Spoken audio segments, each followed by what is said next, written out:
Hello साथियों, स्वागत है आप सभी का इस नए क्लास में। इस क्लास को हम बता दें कि आज का जो क्लास है, जैसा कि आप देख पाएँ कि जीवन परिचय। ये एक बहुत ही इम्पोर्टेंट सेगमेंट है आपके क्लास 12th इंटर में भी और हाई स्कूल में भी।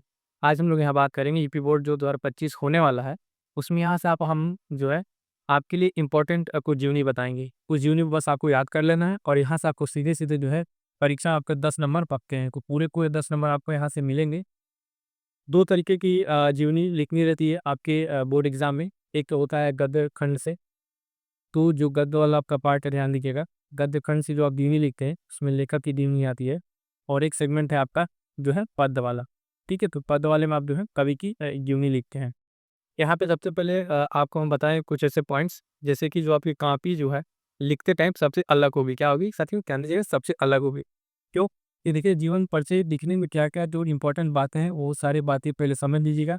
उसके बाद से मैं आपको यहाँ पे जो है इम्पोर्टेंट जीवनी बता दूँगा और उस तरीके से अगर आप कॉपी लिखेंगे तो बोर्ड में आपके पूरे के पूरे नंबर मिलेंगे। जैसे कि आप 10 नंबर का है, 5 नंबर आपके लेखक की जीवनी को मिलेगा और 5 नंबर आपको मिलता है कवि की जीवनी का। तो किस तरीके से आप कॉपी जो अपनी लिखे, ध्यान से सुनिएगा, मैं जो कह रहा हूँ ध्यान से सुनिएगा कि किस तरीके से आप अपनी कॉपी को लिखें कि आपको जो है पूरे-पूरे 5 नंबर यहाँ मिले, 5 नंबर यहाँ मिले। कॉपी चेक करते टाइम जो है एक परीक्षक है, एग्ज़ामिनर है, वो आपकी कॉपी में क्या देखता है, किस तरीके से जीवनी पूरी करता है, वो पॉइंट्स अगर आपके जीवनी में है तो आपको पूरे-पूरे नंबर मिलेंगे। सबसे पहले मैं आपको बताऊँगा कि जीवन परीक्षा लिखा कैसे जाता है, ठीक है? उसके बाद से कुछ इंपॉर्टेंट जीवनी मैं आपको बता दूँगा। वो जीवनी अगर आप तैयार करते हैं तो आपको क्या है, आपको सीधे-सीधे परीक्षा में देखने को मिलेगा। सबसे पहले देखिए जीवन परिचय में, जीवन परिचय लिखते टाइम जो है आप ध्यान दीजिएगा कि आपको जो है एक शॉर्ट पहले ओवरव्यू देंगे, मतलब जो जिसका आप जीवन परिचय लिख रहे हैं, पहले तो आप लिखते टाइम वहाँ पे एक हेडिंग बना के उनका जो नाम है, जिनका आप जीवनी लिख रहे हैं, वो नाम लिखिए। उसके बाद से उनके जीवन परिचय में 2 चीज़, पहले तो उनका तो जन्म और मरण ये आपको याद होना चाहिए, ठीक है? जन्म और मृत्यु एकदम याद होनी चाहिए। जन्म और मृत्यु पहला पॉइंट जो देखा था, याद रहनी चाहिए। दूसरा पॉइंट अगर मैं बताऊँ आपको, ध्यान दीजिएगा उनके जो जीवन काल में उनकी साहित्यिक कृतियाँ हैं, ठीक है? साहित्य यानी साहित्य में उनकी क्या-क्या उन्होंने लिखा है, इनके साहित्य हो या फिर जो गद्य के लेखक हैं, वो उसमें क्या-क्या लिखे हैं, वो चीज़ ध्यान दीजिए। मैं बहुत इंपॉर्टेंट चीज़ बता रहा हूँ, ये चीज़ आपके लिए इतना इम्पोर्टेंस है, अगर ये चीज़ आप मिस करते हैं, कई बार होता है कि जो जीवनी आप लोग लेते हैं, कॉपी चेक करते टाइम हम लोग अक्सर देखते हैं कि मान लीजिए पूरा पेज है, ध्यान से समझिएगा, ये पूरा पेज है, इस पूरे पेज में आप यहाँ स्कीम लिखना स्टार्ट करिए, सिर्फ़ जो लेखक है उसके बारे में आप लिखते-लिखते उनका जन्म हुआ, उनके माता-पिता का नाम ये वो लिखते-लिखते पूरी कहानी कहाँ पर है, कैसे की पूरा आप इतना पेज भर दिए। अब जो है इतना भर दिए, अब जो बचा पेज है यहाँ पे 1-2 लाइन में आप क्या लिख देते हैं, बस उनका 1-2 को जो उनकी रचनाएँ हैं या फिर कृतियाँ वो लिख देते हैं। साहित्य में स्थान लिखना भूल जाते हैं, बहुत सारे लोग ना ये लिखना भूल जाते हैं, साहित्य में स्थान या फिर उनका जो हाथ रहा उनकी क्या एक पूरे हिंदी में उनका स्थान क्या है, वो पॉइंट लिखना भूल जाते हैं। तो ये तीसरा पॉइंट बहुत ही इम्पोर्टेंट है, जो आपके लिए अलग से मैं बता रहा हूँ। इसको आपको लिखना है और कोशिश ये कीजिएगा इसको लिखते टाइम इसमें अगर आप 2 1-2 लाइन या कोई अच्छी लाइन, कोई स्लोक हो सकता है, तो कोई इस तरीके से हो सकता है।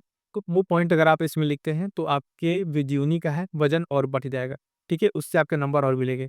कोशिश कीजिएगा पहले इस चीज़ को इतना पूरा ना भरें, ठीक है? और यहाँ पे जो उनकी रचनाएँ वगैरह हैं, उसमें अगर आप अब आप हाई स्कूल के स्टूडेंट नहीं हैं, ठीक है? आप आ गए इंटर में, तो कोशिश ये कीजिएगा कि जो आप रचनाएँ लिख रहे हैं, ठीक है? जो आप रचना लिख रहे हैं साथियों, उसमें ध्यान दीजिएगा जो कैटेगरी है उसको बना के कि उपन्यास है वो, ठीक है?